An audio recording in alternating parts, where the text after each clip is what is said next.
අම්මා කඩේම තියෙන්නේ මෙතන යන්නේ. පේනව නේද? මේ වගේ හස්බන්ඩ්ලා හැම වයිෆ් කෙනෙකුටම ඉන්නද?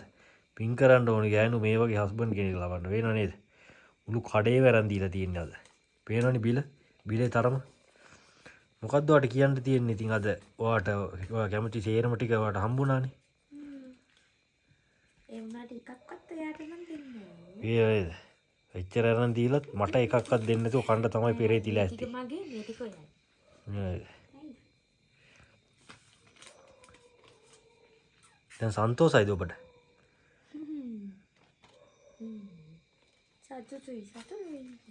නේද? හැම කෙල්ලෙක්ම මේ වගේද? මේ පේනවද? හැම කෙල්ලෙක්ම මේ වගේද? චොක්ලට් කන්න ඕනේ. පේනවද? හැම જાතියක්ම අරන් දීලා තියෙනවා. මුළු කඩේව ගෙදර.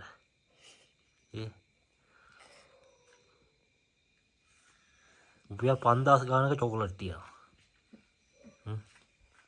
මෙන්න කණ්ඩ බලාගෙන ඉන්න මේ. දැන් කෙල හලහල ඉන්නේ මේ. කොයි වෙලාවෙද කණ්ඩ කියන්නේ කියලා මේ.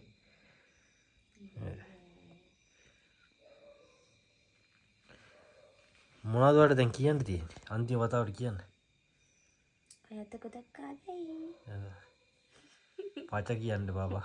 එතකොට ඔන්න එච්චරයි කියන්න තියෙන්නේ. එහෙනම් අපි ඊළඟ වීඩියෝ එකකින් හම්බෙමු.